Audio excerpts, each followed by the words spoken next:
우리 주변에 예수를 믿고 교회 다니며 이 신앙생활을 하다가 시험에 들고 실족한 분들이 의외로 굉장히 많습니다.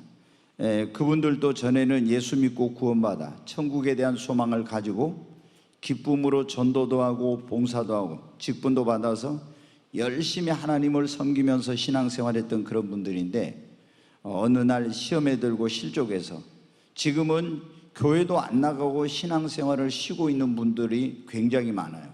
우리가 이런 분들을 가나안 성도라고 그러죠. 교회를 안 나간 분. 그 가나안 성도가 얼마나 많은지 모릅니다. 그리고 또 이제 교회를 다니긴 하지만 예전에 가졌던 그 기쁨, 성령 충만, 은혜 충만하는 것을 잃어버리고 굉장히 신앙생활을 소극적으로 하는 그런 분들이 있습니다. 그래서 겨우 주일날 낮에 어떻게 예배만 한번 딱 갔다 오고 교회에 가서 봉사를 한다든가 무슨 기도회에 참여한다든가 또 구역 모임이나 이런 거 일체 참여 안 합니다. 그리고 신앙의 냉담에 빠져서 심령이 또 신앙이 아주 싸늘하게 이렇게 식어버린 거예요. 그리고 이제 시험에 들어가지고 도저히 그 교회를 못 다니겠다 이런 분들은 어때요? 교회를 이제 또 옮기거나 아니면 아예 타 종교로 개종한 분들이 있어요. 저도 이런 일이 그냥 평신도들이 있으면 괜찮은데, 장로님이 교회 안에서 어떤 목사님 때문에 시험 들었던가 봐요. 그런데 이분이 장로님이잖아요. 그런데 이분이 천주교로 가버린 거예요. 그래서 제가 그걸 듣고 너무나 충격을 받았어요. 아니, 우리가 교회에서 교회로 옮길 수는 있지만은 이런 개신교에 다니고 있던 분이 천주교로 간다, 이거는 상상하기 어려운 것인데, 그것도 일반 성도가 아니라 장로님이 천주교로 갔더니, 우리는 여러분 뭐라고 합니까? 보통 교회를 이렇게 꿈의 교회다 다니다 사랑의 교회로 가면 어때? 교회로 옮겼다고 해요. 그렇죠? 그런데 천주교로 가면 뭐라고 합니까? 개종을 했다고 해요. 천주교는 진정한 기독교가 아니에요. 그런데 천주교로 이렇게 가고, 또 어떤 분은 불교로 가고, 이런 분들이 있어요. 뭐 때문에? 시험 들어가죠. 그리고 이제 세상으로 옛날로 다시 돌아가는 그런 분들, 아니면은 기독교에 대한 어떤 굉장히 이제 반감, 이 부정적인 것을 갖고 안티 기독교인이 돼서 기독교를 공격하는데 앞장서는 이런 분들도 있습니다. 여러분, 우리가 예수를 믿고 교회 다니고 신앙생활하다 시험 들고 실족한 분들을 보는데 정말로 마음이 아프고 안타까운 그런 일입니다. 그런데 왜 이분들은 무엇 때문에 시험에 들었을까요? 시험에 드는 이유가, 첫 번째가 가장 많이 시험 드는 게 사람 때문에 그럽니다. 어떤 분은 집사님 때문에, 어떤 분은 권사님 때문에, 또 어떤 분은 장로님 때문에, 또 어떤 분은 목사님 때문에 시험에 든 거예요. 그러니까 이 시험에 드는 사람 때문에 시험에 드는데, 그 시험 드는 원인 가운데 그걸 따져보면 왜 사람 때문에 시험 들었는가 그러면은 보면은 그들의 삶에 먼저 예수님을 믿고 직분을 받은 이런 분들의 삶에 본이 안 되는 거예요. 언행 일치가 안 된다든가 말과 행동이 그리스도인으로서 덕을 세우지 못하는 이런 삶을 사는 걸 보고 너무 실망해 가지고 시험에 드는 거예요. 여러분, 또 목회자의 언행 불일치라든가 사랑과 관심이 부족한 자기에게는, 그래서 사람을 차별한다, 이런 그 느낌을 가지면 시험이 드는 거예요. 저도 모든 사람을 정말 누구나 할 것 없이 차별 없이 모든 사람을 사랑하려고 이렇게 합니다. 그런데 이제 종종 오래된 분들 가운데 그런 분들이 있어요. 목사님이 요즘 우리는 관심 없고 초신자들한테만 관심이 있다고, 그래가지고 막 서운하다고 그렇게 합니다. 그러면 이제 뭡니까? 집에서도 그러잖아요. 어린아이가 태어나면은 지가 사랑을 다 받아요. 근데 동생이 태어나면 어떻게 해요? 부모님의 관심과 사랑이 동생에게 가요. 근데 계속 그 첫째가 자기한테 모든 사랑을 주라고 하면 이게 어떻게 돼요? 맞질 않잖아요. 교회 안에서 마찬가지예요. 우리가 먼저 예수님 믿은 사람들이 이제 신앙이 성장하면 어때요? 그분들이 새로운 분들을 오면은 따뜻하게 사랑으로 영접하고 또 관심을 갖고 믿음으로 세워가고 기도해주고 이렇게 해야 되는데, 목회자는 초신자에게도 관심을 둘 수밖에 없거든요. 왜냐하면 이제는 영적으로는 갓난아이니까. 그런데 그런 것 때문에 목회자의 관심과 사랑이 자기에게 옛날 같지 않다 이거 시험 들고 삐지는 그런 분들이 있어요. 여러분, 우리가 이제 이 시험에 드는 걸 보면은 진짜 아무것도 아닌 거 가지고 시험 드는 경우도 많은데, 헌금 때문에 이제 시험 드는 경우 교회에서 많죠. 목사님이 설교 때마다 너무 헌금을 강조하고 강요하는 거예요. 제가 최근에도 계속 그런 걸 듣거든요. 여기서 가까운 교회인데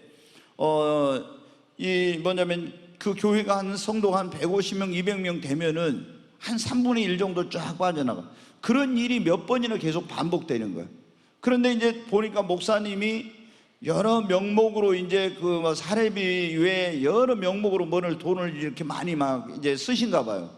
또 이제 어떤 교회는 목사님이 막 굉장히 이 헌금에 대해서 특별 새벽 기도를 하면은 다 특별히 또 새벽 기도 때 헌금을 하라 막 이렇게 강조를 많이 너무 하신가 봐요.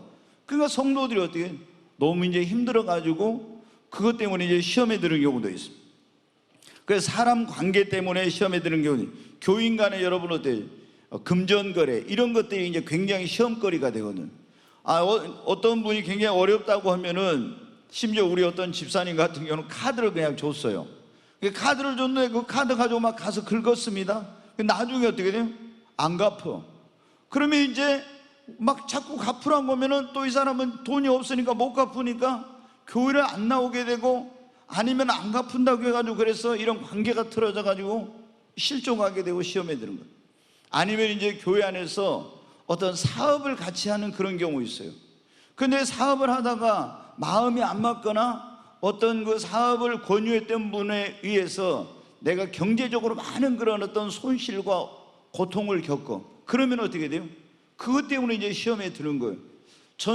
저한테 와서 그런 분들이 많이 있었어요. 목사님, 정말 목사님 설교가 너무 좋고 저는 꿈의 교회가 너무 좋아요. 떠나기 싫습니다. 그렇지만은 내가 그분을 보면은 도저히 같이 신앙생활을 할 수가 없다고 이러면서 막 저한테 그런 말을 하면서 교회를 못 나오겠다고 하면서 교회를 떠난 그런 분들이 있어요. 너무 목회자의 마음이 무너져 내리죠. 그런다고 해서 제가 돈이 있으면은 그냥 돈을 그걸 어떻게 좀 해주면서 이렇게 할 수도 있는데 그것도 아니고 말이에요. 그래서 저한테 성도님들이 가끔 와가지고 이렇게 물어보면, 목사님, 제가 누구하고 이렇게 동업을 하려는데 동업을 해야 될까요? 말아야 될까요? 제발 저한테 그런 거 묻지 마세요. 왜냐하면은 하지 마라 그러면은 저쪽에서 하자고 하는 분이 시험에 들 것이고, 하락해가지고 잘못되면은 목사님이 하락해가지고 이러잖아요. 그러니까 뭐라면 될 수 있으면 이제 저는 그래서 이제 제가 목회를 오래 하다 보니까 저도 이제 구단이 됐잖아요. 그래서 기도하고 집사님이 주님께 응답받고 하세요 그래요. 그럼 자기가 기도해가지고 응답받고 했으니까 나중에 목사한테 핑계댈 이유도 없고 목사한테 책임을 전가할 수도 없잖아요. 근데 이런 것 때문에 시험에 드는 경우 있어요. 또 봉사하면서 어떤 분이 너무 막 이제 있잖아요. 독단적으로 다른 사람의 의견이나 이런 걸 다 무시하고 막 굉장히 막 하는 경우 있어요. 그러면 어떻게 돼요? 다른 분들이 상처를 받아 시험에 들어. 또 막 함부로 말을 하는 그런 분들이 있습니다. 그러면 여러분, 중직자가 특히 함부로 말을 하게 되면 우리가 마음의 상처를 받아가지고 시험에 들어요. 그러니까 정말 어떤 그리스도인들은 말을 해도 품이 있는 말을 해야 되고, 그리고 진실한 말, 그리고 정말 이런 어떤 그리스도인의 그리스도의 향기가 나는 말을 해야 돼요. 제가 최근에 그 어떤 애국 운동하는 분 그 말하잖아요. 목사님 맨날 입에다가 욕을 달고 살아. 여러분, 아무리 그분이 의도가 좋다고 해도 그건 성령의 역사가 아니에요. 성령님이 어디 막 욕을 하고 성령 받은 사람이 이게 흉내도 못 내겠어요. 그런 말을 합니까? 그건 성령의 사람이 아닙니다, 여러분. 근데 많은 사람이 거기 미혹돼 가지고 가 있어요. 하나님이 함께하지 않습니다, 이런 사람들은. 여러분, 또 기대했던 일이 기대대로 안 될 때 이제 우리가 신앙생활에 시험에 드는 거예요. 자, 내가 이번에 열심히 공부를 해가지고 꼭 공무원 시험을 보거나 시험을 봤는데 합격할 줄 알았는데 떨어졌어요. 그러면 하나님 앞에 섭섭마귀가 틈타가지고 시험에 들어요. 또 취업이 될 줄 알았는데 취업이 안 된다. 결혼이 내 마음과 뜻대로 안 될 때, 내가 어떤 소원했던 일, 기도하고 간절히 구했던 그런 일들을 하나님께서 내가 원하는 대로 기대대로 응답해 주시지 않을 때 그런 것 때문에 시험 드는 경우도 굉장히 많아요.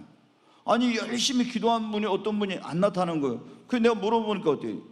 아니 어떤 걸 놓고 굉장히 열심히 기도했는데 그게 안 이루어졌다는 거예요. 그래가지고 시험 들어서 안 나온다는 거예요. 여러분은 어때요? 이 세례 요한도 성경에 보면 얼마나 놀라운 마지막이제 신약의 최초이고 구약으로 따지면 마지막 선지자가 세례 요한이에요. 예수님보다 6개월 태어나가지고 보라 세상 죄를 제거하는 하나님의 어린 양이로 하면서 예수님을 소개했던 분이에요. 그런데 이 세례 요한도 시험에 들고 실족할 뻔했어요. 이 선지자도. 왜? 자기가 이제 헤로드 왕을 비난하고 이렇게 하다가 감옥에 갇혔는데 예수님이 기사와 이적과 표적을 행해서 자기를 거기서 구해줄 줄 알았거든요. 그런데 구해주지 않은 거예요. 그래서 이제 세례 요한이 실족해가지고 진짜 이분이 메시아가 맞나, 하나님 보낸 그런 진짜 구원자가 맞나, 이런 의심이 들었어요. 그래서 자기 제자들을 예수님께 보내가지고 당신이 오실 그이가 진짜 맞습니까? 이렇게 물어요. 그러니까 예수님이 너희가 지금 보고 듣는 거, 그 소경이 눈을 뜨고 귀머리가 듣고 또 앉은 백 일어나고는 이런 놀라운 기적이 일어난 걸 그걸 보고 들은 걸 가서 그대로 말해주라, 이렇게 해요. 여러분 어때요? 이 예수님에 대해서 오해한 거예요. 자신의 어떤 그런 예수님은 그 영혼을 구원하기 위해서 오신 것이지 세례 요한을 로마로부터 해방시켜주고 그리고 어떤 감옥에 있을 때 구해주기 위해서 오신 그런 분이 아니었어요.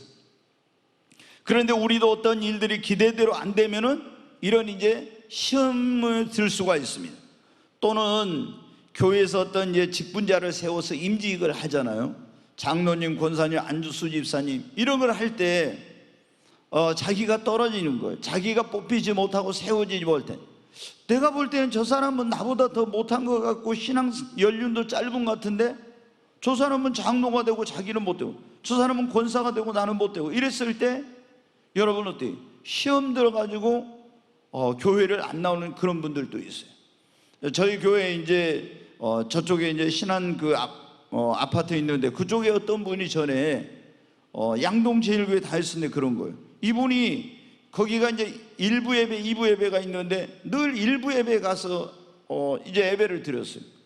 그런데 이제 투표를 해가지고 안수 집사를 뽑는데 그 투표가 이제 그 3분의 2 이상 나와야 되는데 이분은 떨어지고 다른 사람이 된 거예요. 그러니까 자기가 볼 때는 교회 와서 봉사도 안 하고 열심히 안 한 사람들이 안수 집사 되고 자기는 떨어진 거예요. 그 화가 나가지고 시험 들어서 교회가 안 나갔어요. 근데 이제 이분은 1부에 오니까 2부에 있는 분들은 주로 2부에 많이 가는데 사람들이 누가 누군지를 모르는 거죠.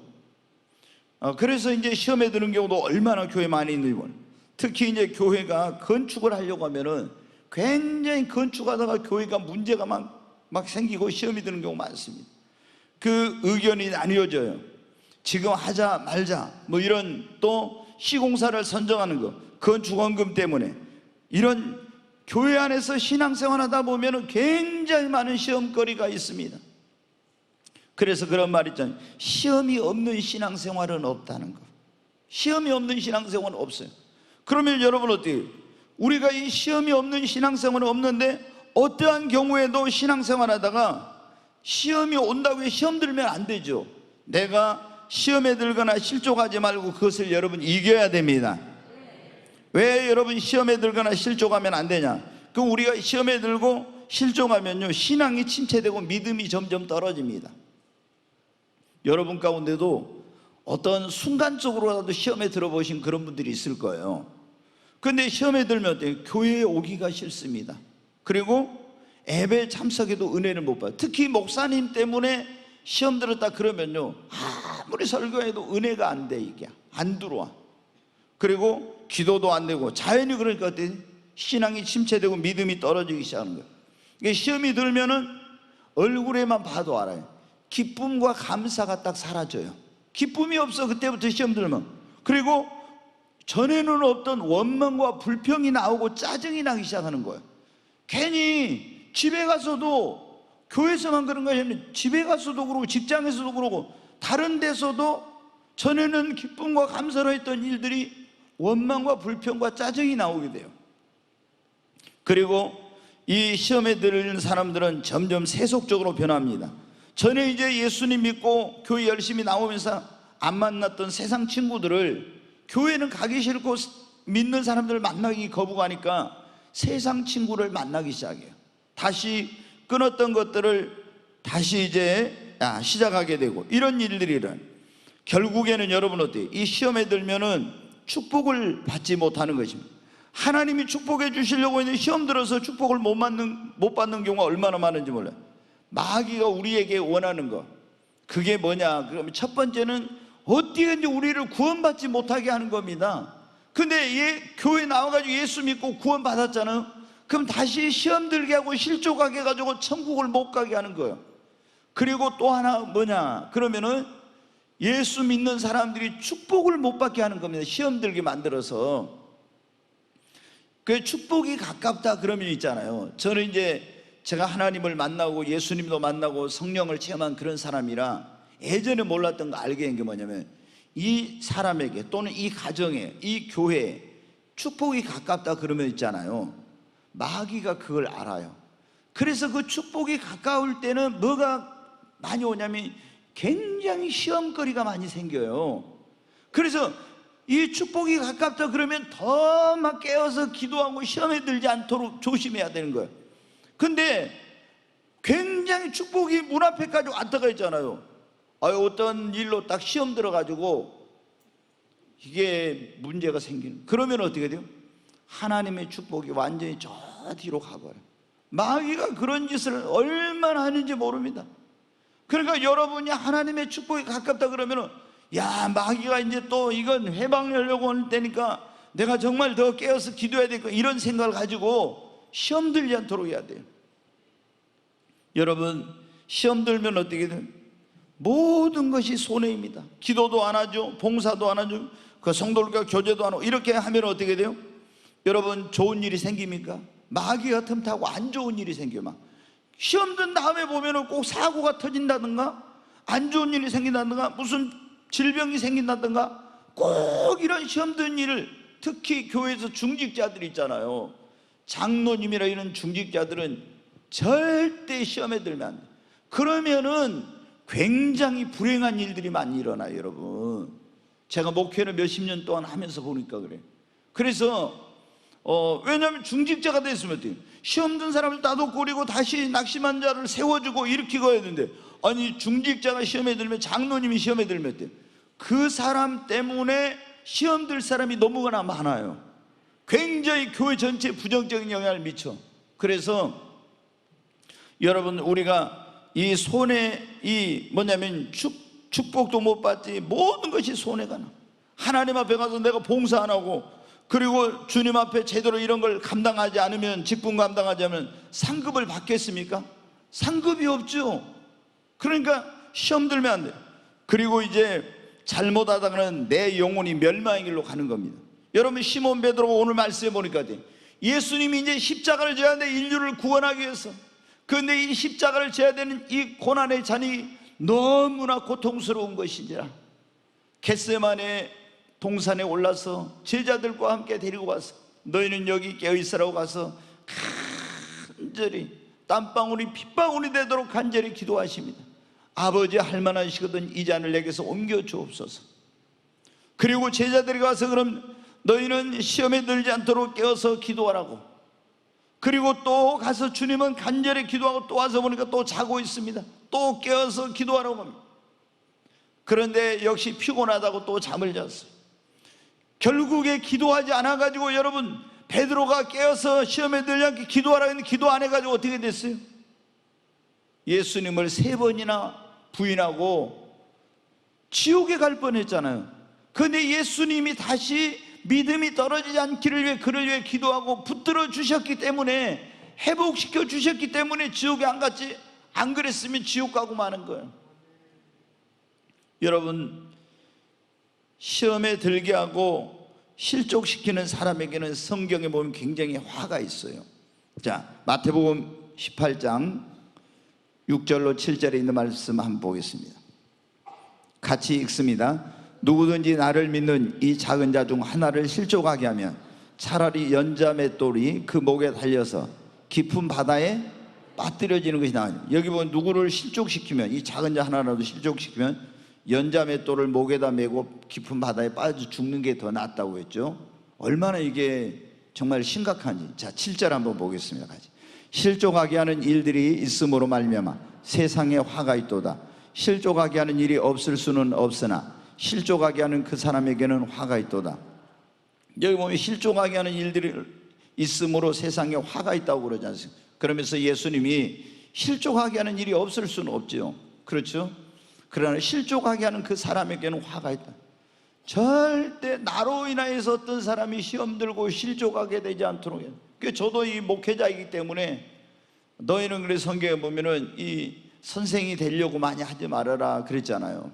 말에 실수가 없는 사람이 완전한 사람인데, 저도 항상 하나님 앞에 저 자신도 실족하지 않고 시험에 들지 않을 뿐만 아니라 다른 사람을 실족시키지 않게 해달라고 기도하고 있지만, 우리가 여러분 어떻게 아무 생각 없이 내뱉은 그 한마디 때문에 어떤 사람이 실족할 수 있고 마음의 상처를 받을 수 있고 이런 일이 일어나는 거예요. 그래서 우리가 실족하게 하는 사람은 하나님 앞에 심판을 받아요. 그러나 누구 때문에 실족했다고 내가 누구 때문에 시험 들어갔다고 해가지고 내가 신앙생활 안 하면 어떻게 돼? 내가 손해인 겁니다.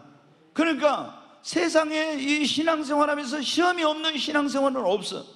근데 어떠한 경우에도 우리는 어떤 정말 그 시험거리가 와도 시험을 들지 않아야 됩니다. 여러분, 그러면 우리가 시험 들거나 실족하지 않고 신앙생활 하려면 어떻게 하냐? 한번 따라서 오직 주님만 바라보고 신앙생활해야 합니다. 다시 크게 따라서요. 오직 주님만 바라보고 신앙생활해야 합니다. 아멘. 오직 예수님만 바라보고 신앙생활 하십시오. 사람 바라보지 마요.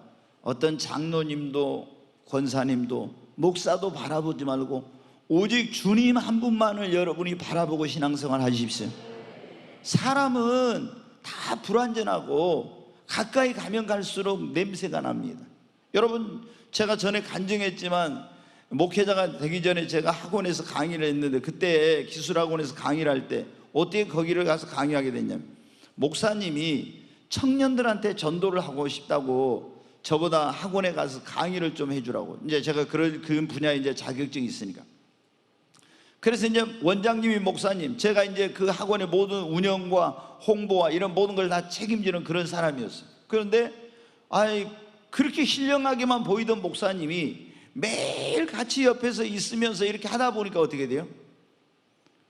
이제 실망스러운 게 나타나는 거예요. 뭐가 나타나냐 그러면, 이 목사님이 정말 머리도 좋고 기획력도 뛰어나고 설교도 잘하시고 굉장히 그런데 너무 항상 말이 앞서시는 거예요. 그냥 뭐를 그 계획해가지고 이걸 나중에 추진하려면 돈이 얼마나 들지 이런 거 생각 안 하고 먼저 막 펑펑 터뜨려요.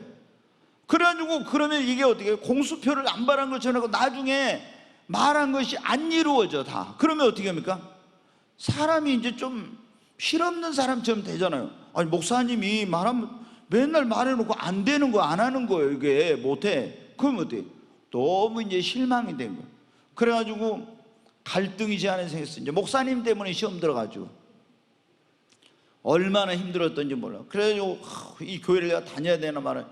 여기 이제 학원이 그만둘까 저거 막 그런 고민을 엄청나게 이제 한 거예요. 아니 성도 때문에 한 게 아니라 목사님 때문에 시험 들었으니까. 그래가지고 굉장히 갈등하면서 기도하는데 하나님께서 제게 그런 마음을 주시더라고요. 그때는 제가 이제 성령의 음성을 듣는 거 이런 거 모를 때니까 제 마음에, 네가 예수를 믿었으면 예수를 바라보고 신앙생활해야지 왜 네가 목사를 바라보고 신앙생활하냐, 이런 딱 깨달음을 그때 주신 거예요. 그래서 제가 이제 그래 맞아, 내가 예수님을 믿기로 했으면 예수님을 바라보고 신앙생활을 했는데 내가 잘못 생각했구나. 목사님도 인간인데 목사님도 실수할 수 있고 연약한 부분이 있는데 내가 이제부터는 예수님만 바라보고 신앙생활. 그래가지고 제가 이제 그 시험을 이기게 됐어요. 그 다음부터 사람을 바라보지 않고 오직 주님만 바라보고 신앙생활을 하는 것 같아요. 사람 때문에 시험 들 일 없는, 사람은 다 불완전해, 부족해, 가까이 가면 냄새나. 그러니까 오직 예수님, 완전하신 예수님. 여러분, 히브리서 12장 1절로 2절 한번 보겠습니다. 같이 읽습니다. 그러므로 우리에게 구름같이 둘러싼 허다한 증인들이 있으니 모든 무거운 것과 얽매이기 쉬운 죄를 벗어버리고 인내로서 우리 앞에 당한 경주를 하며 계속 믿음의 주요 또 온전하게 하시는 이인 예수를 바라보자. 그는 그 앞에 있는 기쁨을 위하여 십자가를 참으사 부끄러움을 개의치 아니하시더니 하나님 보좌 우편에 앉으셨느니라. 아멘. 여기 이제 히브리서 기자는 그래요. 우리의 신앙생활은 뭐냐? 운동장에서 경주하는 경주와 같다고. 그래서 우리가 경주를 잘하려면 모든 무거운 것과 얽매이기 쉬운 걸 다 벗어버려야 돼요. 신앙의 경주를 하는 데 있어서 짐이 되고 방해가 되는 것은 다 벗어버리고, 또 믿음의 주 온전케 하시는 예수님을 바라보고, 그 예수님을 바라보고 신앙생활을 하는 거예요. 그리고 예수님이 어떻게 신앙생활을 했냐? 예수님이 어떻게 사시냐고.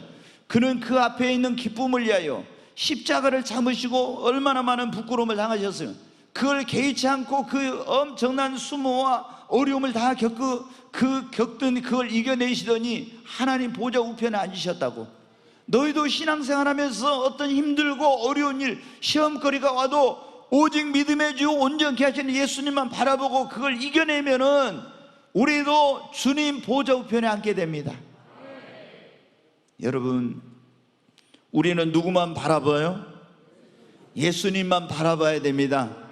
오직 예수입니다. 오직 예수님만 바라보고 신앙생활해요. 목사님도 바라보지 말고 장로님도 바라보고 권사님 바라보죠. 보통 초신자들은 이제 가까이 계신 막 훌륭한 그런 어떤 그 믿음 생활하는 그런 분들을 바라보고 나도 저분처럼 좀, 그런데 여러분, 다 인간은 부족해요.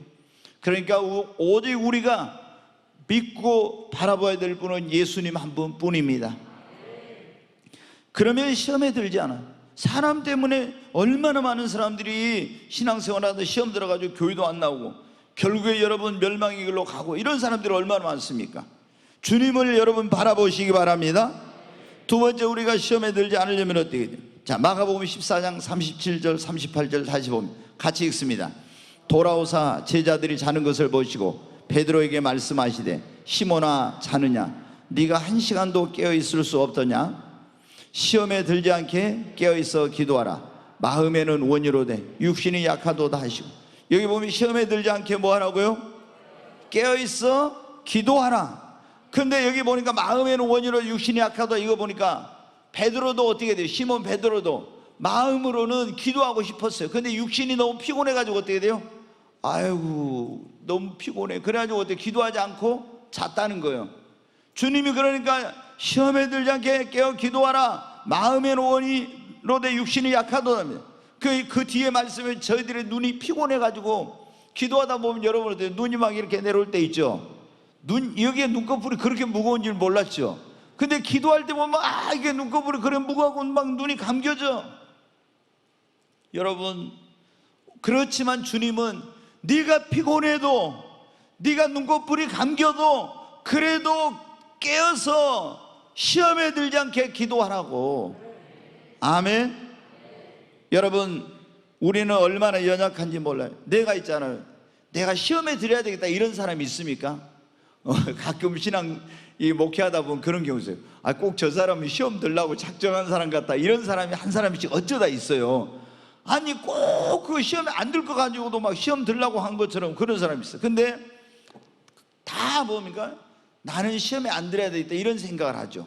그러니까 베드로가 너 시험에 들지 않게 깨워서 기도하라 해도 아유 주님 저 어떻게 보세요? 네 3번이나 나를 부인하고 너희들 다 놔버리고 도망갈 거야. 아유 우리가 주와 함께 죽는 데로 갈 건데 무슨 말씀하세요? 아주 마음에 나는 예수와 함께 죽으리라고 그런 결심을 했어요. 그러나 여러분 어때요? 기도하지 않으니까 베드로가 계집아이 앞에서 3번이나 예수님 모른다고 부인하고 시험 들었잖아요. 여러분, 내가 아무리 시험 안 든다고 결심해도 내가 신앙생활 정말 경륜이 있는 오랫동안 신앙생활하고 목사나 장로나 이런 권사라 해도요, 기도하지 않으면요 자신도 모르게 시험 들고 실족하게 되는 거예요. 여기 베드로가 얼마나 믿음 좋은 사람입니까? 여러분 성경에 보면 다윗이 얼마나 믿음 좋은 사람이면 하나님의 마음이 아픈 사람이에요. 그런데 기도하지 않고 잠만 자고 이러다가 어떻겠습니까? 다 시험 들고 죄악에 빠졌지 않습니까? 서울에 어떤 몇천 명 보이는 상당히 큰 교회가 있었어요. 근데 그 교회가 굉장히 교회 전체가 막 시험 들고 큰 분란이 일어났어요. 그리고 결국에 어떻게 돼? 거기 담임 목사님이 더 이상 이제 거기서 목회를 할 수 없어가지고 목사님이 거기를 떠나고 다른 목사님이 이제 오셨어요. 새로 부임을 했어요. 교회는 너무나 많은 상처를 입었어요. 근데 그 교회에 열심히 기도하는 권사님이 계셨는데 이분이 교회가 엄청나게 막 이제 어려움을 겪고 담임 목사님 가시고 새로운 목사님 오셨는데 어떻게 아직도 이제 수습이 돼야 될지 모르는 그런 가운데 있는데 이 권사님이 막 기도를 했어요. 왜 우리 교회가 전에 이렇게 성령 충만하고 은혜 충만하던 교회가 왜 이렇게 시험 들어가지고 이런 문제가 생기지? 근데 그때 하나님께서 딱 깨달음을 주신 거예요. 그 교회가 원래 기도실이 딱 있었대요. 기도실이. 그래가지고 이제 성도들이 뭐만 하면은 계속 모여서 기도하고 거기 무슨 일이 있으면 와서 기도하고 소원 있으면 기도하고 우리 이제 1층에 비전홀처럼 그랬는가 보죠. 계속 와서 기도를 했어요. 그런데 이제 어느 날 당회에서 야, 요즘 젊은이들이 모이려면은 교회 카페가 있어야 한다. 그래가지고 있잖아요. 기도실을 싹 없애고 거기 이제 카페로 만든 거예요. 카페로. 그럼 성도들이 여러분 어떻게 돼요? 카페로 기도실을 없애버리니까 이제 그때부터 기도를 안 해. 본당은 잠궈놓고. 그러니까 어떻게 돼요? 교회가 기도가 끊어지기 시작한 거예요. 그래서 가만히 이제 이 성령님 깨달음을 주신 거예요. 우리가 기도실을 없애고 나서 카페로 바꾸나 그랬구나. 이걸 이 권사님이 깨닫게 해주신 거예요. 그래서 새로 오신 담임 목사님에게 찾아갔어요. 목사님, 저희 교회가 이렇게 큰 어려움을 겪은 것을 가만히 생각해 보니까 우리 교회의 그 기도실을 없애고 카페로 만든 다음에 그런 것 같아요. 기도실을 다시 만들었으면 좋겠어요. 그래서 이 목사님이 깜짝 놀란 거예요.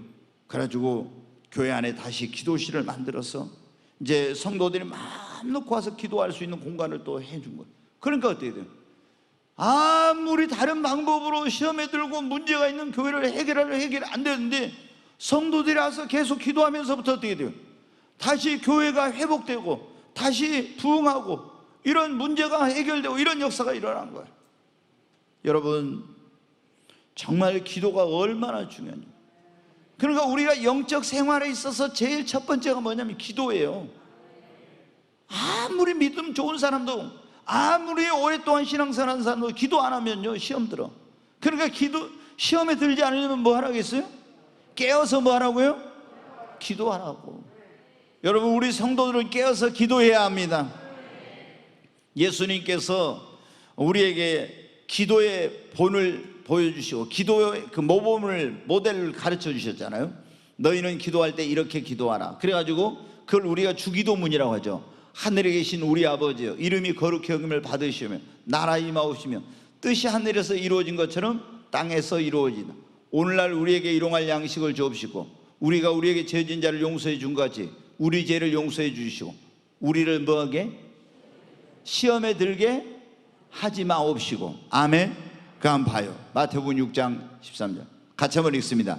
우리를 시험에 들게 하지 마시옵고 다만 악에서 구하시옵소서. 여기 보면 그러죠. 우리를 뭐하게 하지 말라고요? 시험에 들지 말게 하옵시고. 여러분 예수님께서 가르쳐 주신 그 기도에도 시험 들지 않기를 위해서 기도하라고 했잖아요. 매일 여러분 시험 들지 않도록 기도하십시오. 이 시험하는 자 원수마귀는요 갖가지 방법으로 우리를 시험해가지고 시험 들게 해가지고 주님께 멀어지게 하고 교회 생활을 제대로 못하게 하고 그리고 축복을 못 받게 하고 멸망의 길로 가게 하고 이렇게 하려고 하는 거예요. 그런데 내 힘으로는 내 능력으로는 내가 시험 안 들어야 되겠다 해도 그걸 못해요. 여러분 어디서 어떻게 시험 들지 몰라. 그러니까 주님 앞에 시험 들게 하지 말라고 여러분 기도해야 됩니다. 여러분 우리가 시험 들지 않으려면 첫째 오직 주님만 바라보고 신앙생활을 해야 합니다.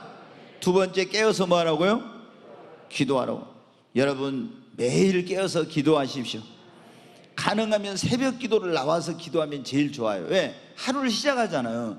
그럼 기도로 하루를 시작하면서 하나님께 하루를 부탁하고, 또 내가 오늘 해야 될 일을 하나님께 도와달라고, 또 어디서 내가 무슨 어려운 일을 겪을, 시험이 드는 그런 일이 생길지 모르니까 하나님께 모든 사고, 재난, 질병, 악한 것으로 지켜주시, 시험에 들지 않게 하도록 기도해야죠. 여러분, 그래서 굉장히 새벽 기도가 중요한 거예요. 이제 세 번째로 우리가 시험에 들지 않고 실족하지 않으면 절대 긍정의 신앙을 가져야 합니다. 절대 긍정의 신앙이란 게 뭡니까? 내가 무슨 일을 당해도, 또 내 기대대로 안 돼도, 기도한 대로 응답이 안 돼도, 환난이 시련에 어떤 어려움이 와도 모든 것을 어떻게 긍정적으로 받아들이는 거예요. 정말 여러분 어떻게, 이 절대 긍정의 신앙이라는 게 얼마나 중요한지 몰라요. 여러분이 예수님을 믿는 사람들은 모든 것을 절대 긍정의 신앙으로, 내가 기도했는데 이 기도대로 안 됐어, 그러면은 절대 긍정의 신앙을 안 가진 사람들은 어때요? 시험 들 수가 있어요. 하나님께 내 기도는 듣지도 않고 나를 사랑하지 않는다고, 이러면 딱 시험 드는 거예요. 그 다음에 어떤 안 좋은 일이 터졌어요. 그러면 어때요? 왜 이런 안 좋은 일이 생겨서 막 원망 불평이 나오고 막 하나님을 원망하고 이렇게 되는 거예요. 자, 여러분 보세요. 욥 같은 경우 사업을 갖다가 하루아침에 다 망했잖아요. 그 부족들, 다른 종족들이 와서 다 종들 죽이고 짐승은 다 뺏어가고 그 엄청난 재산을 하루아침에 다 잃어버리고, 태풍이 불어와서 자녀가 10명이 다 죽고, 이런 일 만났어요. 그러면 어떻게 돼요? 다 시험 들어. 하나님이 어딨냐고, 그 욥의 아내는 시험 들었잖아요. 이런 하나님 나 안 믿어, 당신이나 믿으려면 믿어, 이러면서 여러분 어때요? 나 교회 안 다닌다고, 이제 하나님 안 믿는다고 이러고 있잖아요. 하나님 떠났잖아요. 근데 욥은 어떻게 돼요? 그런 환난과 시험과 엄청난 고난 속에서도 하나님을 원망하지 않아. 주신 자도 여호와시오 취하신 자도 여호와시니 여호와 이름이 찬송을 받으실지어다.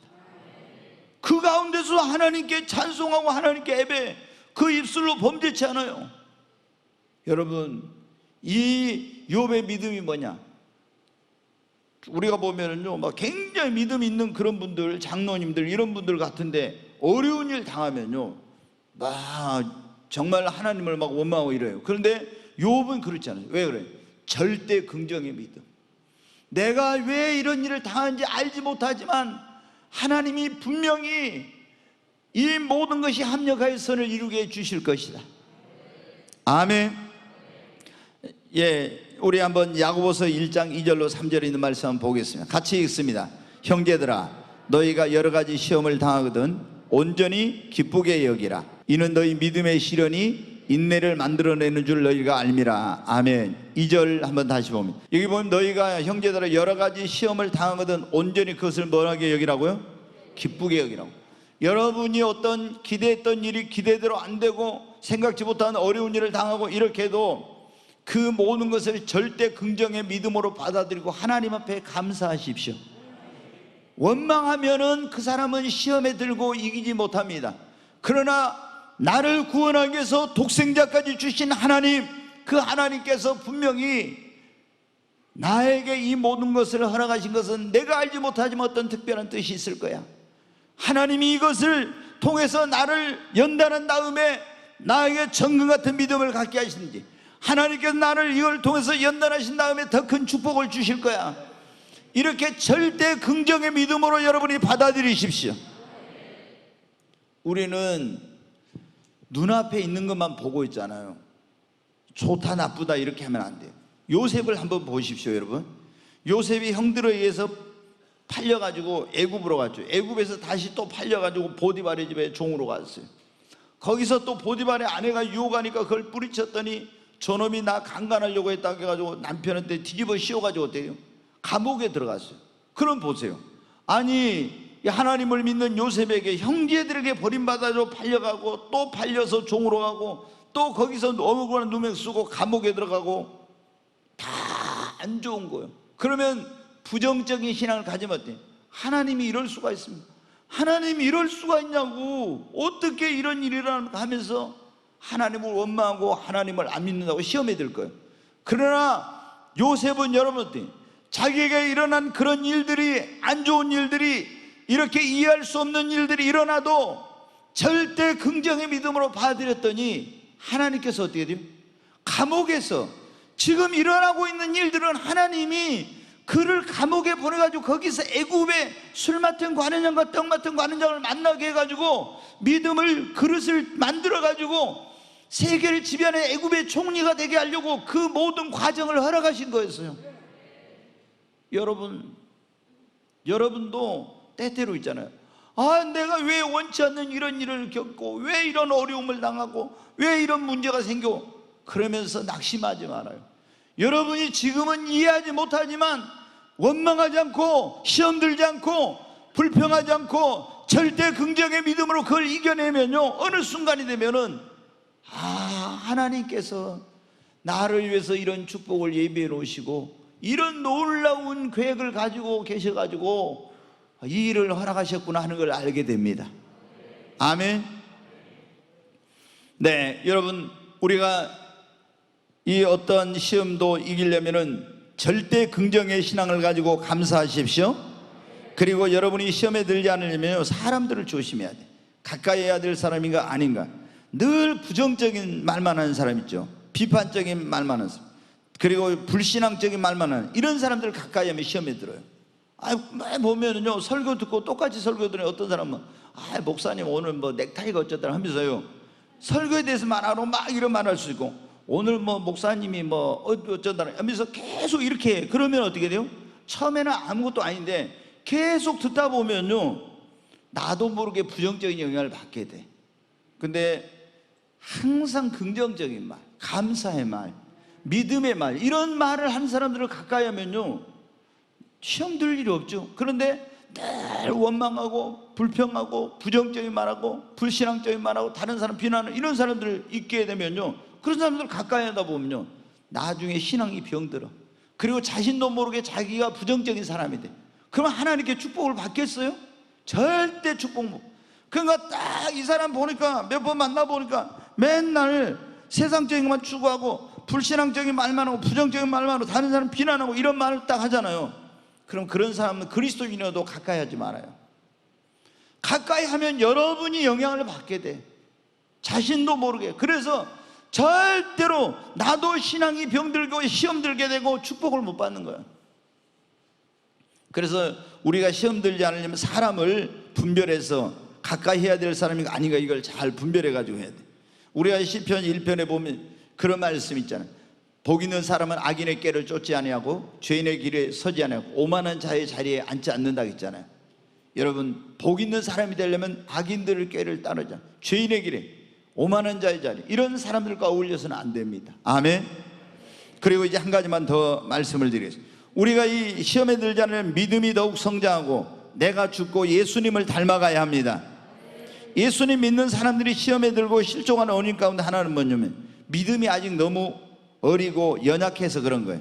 장성한 믿음의 분량으로 성장하면요, 웬만한 시험은 다 이겨낼 수 있어. 근데 교회를 오랫동안 다녔다고 해서 무조건 믿음이 성장한 것이 아니야. 먼저 된 자가 나중되고 나중된 자가 먼저 될 수 있다고 했잖아요. 그러니까 여러분이 교회를 오랫동안 다녀도 믿음이, 신앙의 연륜은 오래됐지만 형편없는 사람들이 많거든. 이게 신앙의 연륜과 믿음은 비례하지 않아요. 그러니까 우리가 짧은 기간이지만 다 믿음으로 살려고, 더 큰 믿음을 가지려고 노력한 사람은 믿음이 빨리 성장해요.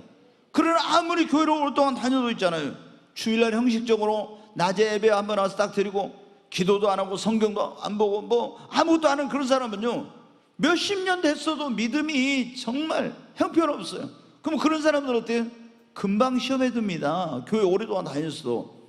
근데 믿음이 성장을 하면은 웬만한 것은 다 이제 시험에 안 들고 이겨낼 수 있어요. 그런데 믿음이 있고 연륜이 있는데도 불구하고, 다시 말해서 믿음이 있고 연륜이 있는데도 어떤 사람이 시험에 내, 내가 살아있고 아직 깨어지지 않고 그 마음이 좁은 사람은 시험에 들어.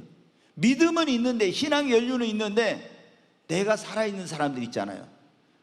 내가 누군데 뭐 이렇게 가지고 있잖아요. 그러면은 주님 앞에 오면은 다, 여러분 어때요? 우리가 그 나만 장군이 은혜 받기 위해서는 어떻게 했습니까?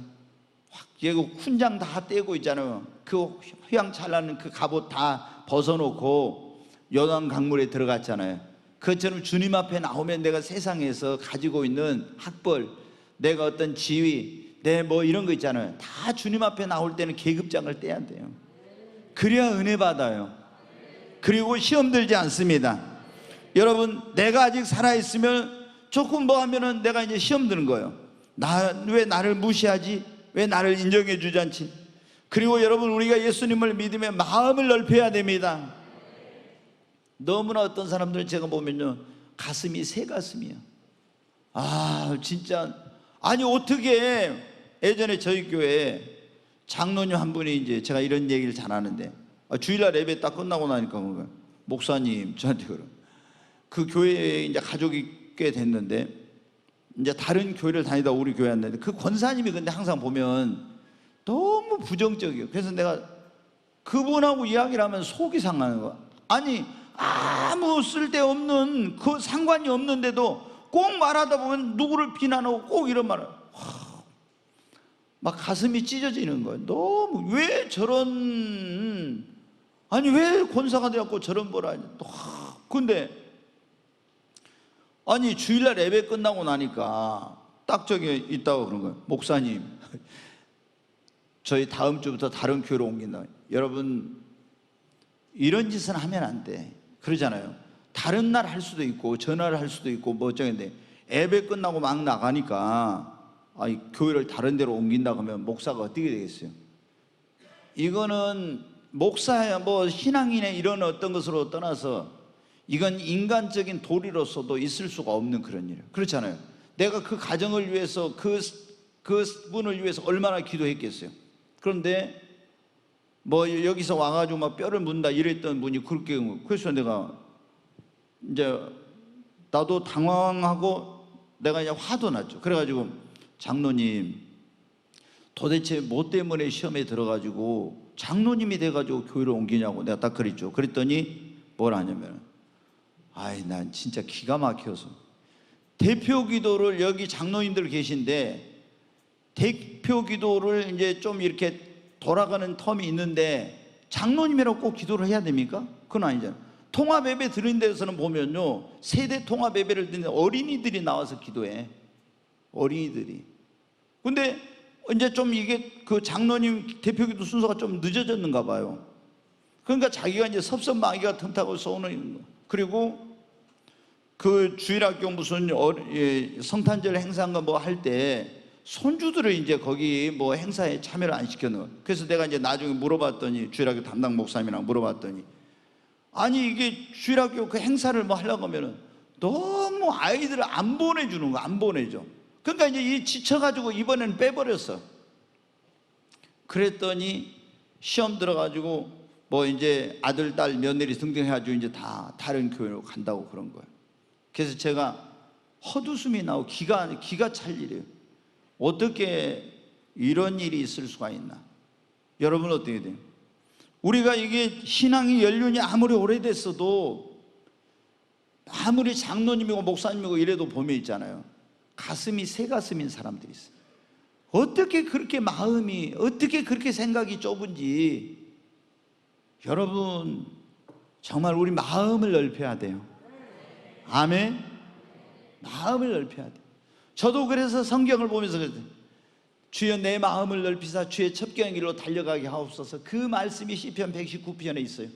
그래서 제가 수년 동안, 하나님 제 마음을 좀 넓혀주세요. 왜냐? 여기 오면은 어떤 사람이라도 다 목사의 마음이 넓어가지고 다 품어야 되는데, 별별 사람이 목회하면 다 오잖아요. 근데 저 사람은 이래서 안 되고 저 사람은 이래서 안 되고 하면 어떻게 돼요? 한 사람도 안 돼. 내 마음 같은 사람은 나밖에 없어요. 그러잖아요.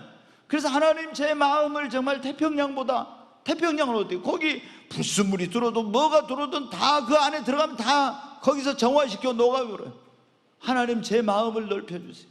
제 마음을 온 우주라도 품을 수 있는 그런 마음으로 제 마음을 넓혀주세요. 예수님의 마음을 주세요. 제가 얼마나 계속 기도하고 있는지 몰라요. 여러분 어떻게 해요? 그런데 보면은요, 신앙생활을 오래 했다는 분들이, 목사님, 장로님, 권사님들이 너무너무 마음이 좁은 거예요. 그래가지고 정말 뭐 시험에 들었다고 하는데 부끄러워서 어디 가서 말을 할 수 없는 그런 유치한 거 가지고 시험 든 거예요. 너무나 마음이 좁아가지고. 우리 꿈의 교회 여러분, 마음을 우리 넓히십시다. 아멘. 정말 우리는 어떤 경우도 시험 들거나 실족하고, 그래서 신앙생활을 쉬거나 침체에 빠지거나 또 타종교로 개종하거나 세상으로 가는 그런 일을 해서는 안 됩니다. 도저히 자기가 다니고 있는 교회가 안 맞거나 그 목사님이 같이 신앙생활을 할 수 없다면 교회를 옮겨서라도 신앙생활을 해야 돼. 저는 그래요. 여기 내가 꿈의 교회 다녀보니까 저 목사는 내가 도저히 은혜 못 받고 도저히 저 목사님하고는 신앙생활을 못 하겠다. 그러면 여러분 다른 데로 가요. 더 좋은 목사님, 더 좋은 데로 가서 교회를 안 다니지는 말고 교회를 다녀야 돼. 목사가 마음에 안 들어도. 왜?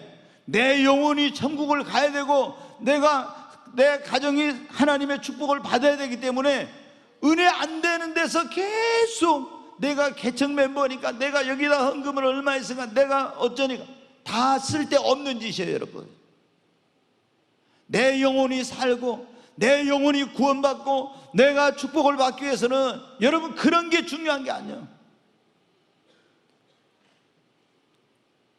내가 지금은 마음에 안 들어도 그럼 처음에는 무조건 그러면 마음에 안 들면 무조건 옮기는 건 아니겠죠.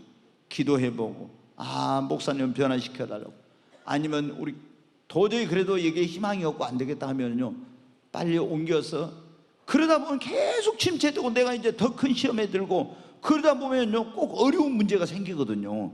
그러니까 빨리 그때는 결단을 해가지고 교회를 옮기고 내가 정말 충만하게 신앙생활 할 수 있는 곳으로 가야 돼요.